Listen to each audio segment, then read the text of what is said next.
হরে কৃষ্ণ সুধী গৌর ভক্তবৃন্দ, আজ আমরা শ্রীমদ্ ভগবদ্ গীতা যথাযথ দ্বিতীয় অধ্যায় সাংখ্য যোগের 19 নম্বর শ্লোক পাঠ এবং তার মর্মার্থ পর্যালোচনা করব। য এনং বেত্তি হন্তারং যশ্চৈনং মন্যতে হতম উভৌ তৌ ন বিজানীত না অয়ং হন্তি ন হন্যতে।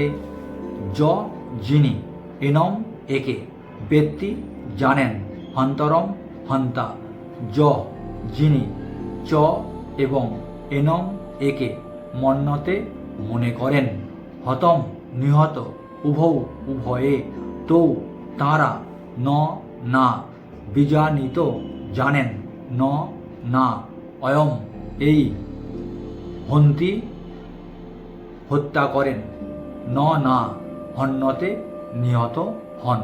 অনুবাদ: যিনি জীবাত্মাকে হন্তা বলে মনে করেন কিংবা যিনি একে নিহত বলে ভাবেন, তারা উভয়ই আত্মার প্রকৃত স্বরূপ জানেন না।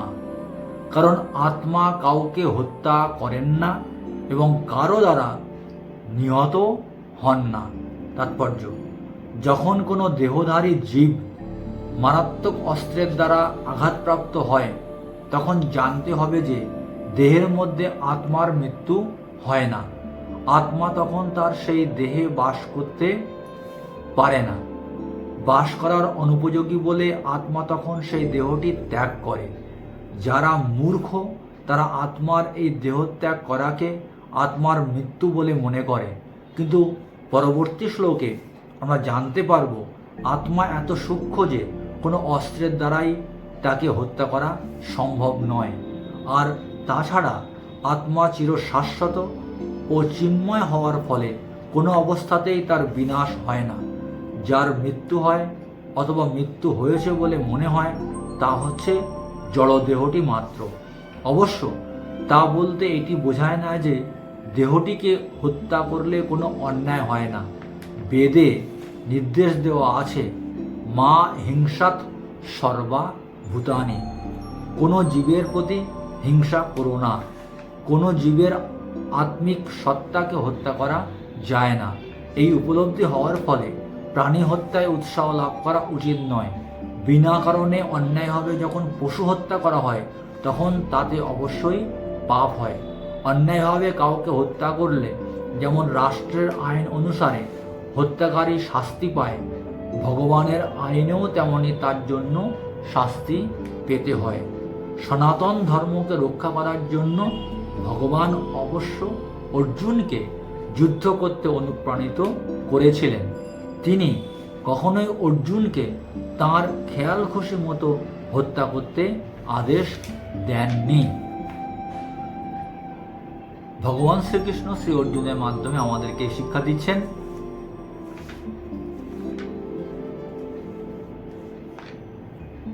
আমাদের আত্মার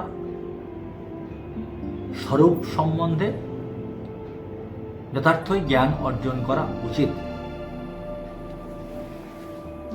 জীব আত্মাকে কখনোই হত্যা করা যায় না।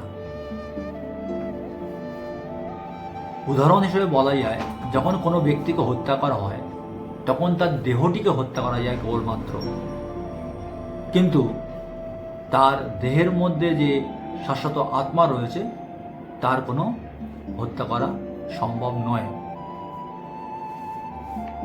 আত্মা অন্য আত্মাকে কখনো হত্যা করতে পারে না। এক দেহধারণকারী জীব অন্য দেহধারণকারী জীবকে হত্যা করতে পারে। দেহের বিনাশ হয়, দেহের হত্যা হয়, কিন্তু আত্মা কখনো হত হয় না।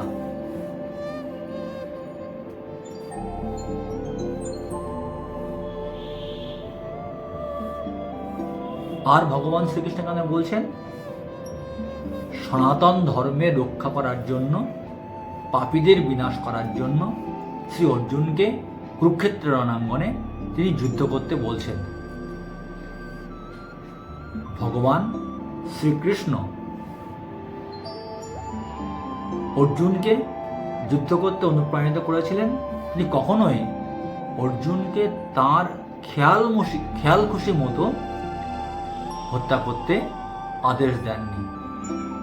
তাই আমাদেরও খেয়াল খুশি মতো কোনো জীবকে হত্যা করা উচিত নয়। বেদে উল্লেখ করেছেন ভগবান, মা হিংসাৎ সর্বভূতানি, কোনো জীবের প্রতি হিংসা না করা। কোনো জীবের আত্মিক সত্তাকে অর্থাৎ আত্মাকে হত্যা করা যায় না। আর এই উপলব্ধি হওয়ার ফলে প্রাণী হত্যায় উৎসাহ লাভ করা উচিত নয়।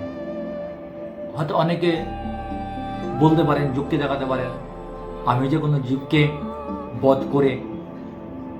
বধ করছি বা হত্যা করছি, কোনো পশুকে হত্যা করছি, তাহলে বা কোনো মানুষকে আমি হত্যা করছি, তাহলে তো আত্মা কখনো হত্যা হচ্ছে না,